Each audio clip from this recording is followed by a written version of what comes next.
खुलुमबाय। बे समाव जोङो दुलाराय बाथौ गौथुमनिफ्राय दिनैनि बे प्रेस मिटआव बाहागो लाफैनो हानाय बड'लेण्ड बुब्लि आरो बड'लेण्ड रादाब खौरांगिरि नोंथांमोननिसिम जोङो गोसो गोरबोनिफ्राय साबायखर बावदों।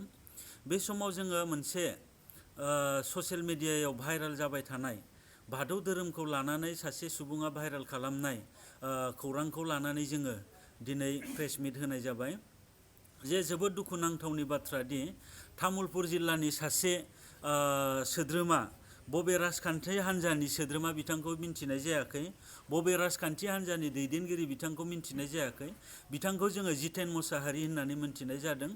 जे बिथाङा राजखान्थिनि जिथु फोसावनाय, बे फोसावनायनि गेजेरजों बाथौ धोरोमनि आसारखान्थि, बाथौ धोरोमनि माखासे धोरोमारि गामि आरो दुखिया सुबुंफोरखौ बिथाङा इनसाल्ट खालामदों। बिथाङा ओरैबायदि बुंदों जे गावनि हालामनि माखासे बाथौ सिबिसारिफोरालायनो बायफ्ले जिफ्ले आरो बैयावलायनो मंगलबारनि अनगायै मंगलबारखौ गारनानै बिस्थिबार आरो बबेबा मोनसे सुनिबार बा बबेबा मोनसे गुबुन बारायावसो बाथि सावो होननानै बिथाङा इनसाल्ट खालामदों। दा बेखिनियावनो जोङो नोंथांनिसिम गोख्रों रावजों सोंखारि हरनो नाजादों जे दुलाराय बाथौ गौथुमहा नोंगौ मंगलबार सानखौ गोथार सान हिसाबै जोङो गोसोआव लाखिनानै बा जोंनि जिथु कनस्टिटिउसनाव थाखानाय जिथु गोथार सान हिसाबै जोङो मोनफ्रोमबो सप्तानि मंगलबार सानाव जोङो गोसो गोथारै बयबो आर'जखौ गाबो। बिनि अनगायैबो माबाफोर उसुबिदाफोर जायोब्ला बैफोर गामि आरो बैफोर गामियाव थानाय साफ्रोमबो बाथौ सिबियारिफोरा गुबुन बारायावबो सिबिसालिफ्राव हाबनानै बोराइ बाथौ बा इसोरखौ गाबज्रिनो हागोन होननानै जोंहा रोखायै बेखौ फोसावनाय आरो लिरखानाय दंखायो। बेयाव नोंथाङा मा एंगोल, मा नोजोरजों जोंनि बै दुखिया सुबुंफोरखौ सोंखारिखो बेखौ जोङो हमनो हायाखै। बिनि थाखायनो नोंथांनिसिम जोङो मोनसे गोख्रों रावजों नोंथांखौ फिन सोंखारिबावदों आरो नोंथांखौ जोङो खावलायहरदों 24 घन्टानि गेजेराव नोंथाङा जुदि नोंथांनि हालामाव थानाय बै बाथौ मन्दिर, बाथौ सिबिसालि एबा थानसालिफोराव थांनानै निमाहा बिफिनहैयाब्ला नोंथांनि हान्जानि बेरेखायै जोङो बा नोंथांनि बेरेखायै जोङो गसंथिगोन, बेखौ जोङो नोंथांनो रोखायै फोरमायहरदों।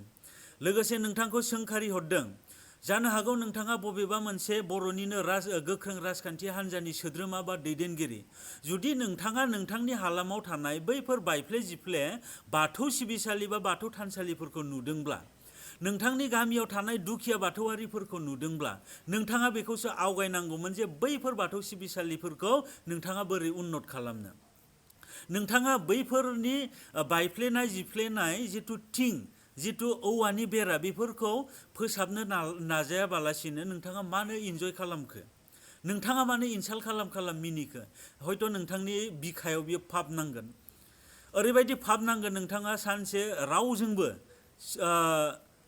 बाथौआरियानो जा बा नोंथांनि हालामनियानो जा बा नोंथांनि राजखान्थियारिनि सोद्रोमायानो जा नोंथांखौ माब्लाबाबो रेसपेक्ट होनाय नङा आरो नोंथांनि मुंखौ लानाय नङा, नोंथांजों रावबो रायज्लायनाय नङा। बेखायनो जोङो गोख्रोङै सोंखारिनायजों लोगोसे नोंथांखौ फिन खावलायबावदों, नोंथाङा 24 घन्टानि गेजेराव गासिबो बाथौ मन्दिरफ्राव थांनानै निमाहा बिफैनांगौ। बेयो जोंनि दुलाराय बाथौ गौथुमनिफ्राय गोख्रोङै खावलायहरनाय।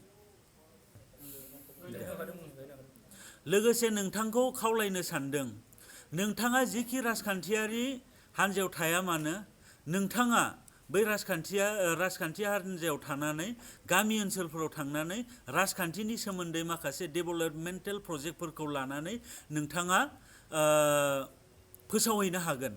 नाथाय जोङो बेखौ बुंनो नाजादों जे बाथौ धोरोमनि सान्थौ, बाथौ धोरोमनि खान्थि, बाथौ धोरोमनि आसार आरो जोङो जेरैहाय गोग्लैसोनानै दङ, मानोना बे गोग्लैसोनाया नोंथांमोननि अनसुंथाइ मोनैनि थाखायसो जों गोग्लैसोनानै दङ। बेनि थाखायनो बाथौआरिनि जिथु सान्थौ खान्थि आरो जिथु जोंनि आसार खान्थि, बेखौ लानानै जाहाथे नोंथाङा गुबुन गामिफोराव राजखान्थि खालामा, बेखौ जोङो नोंथांनिसिम गोख्रोङै खावलायहरदों।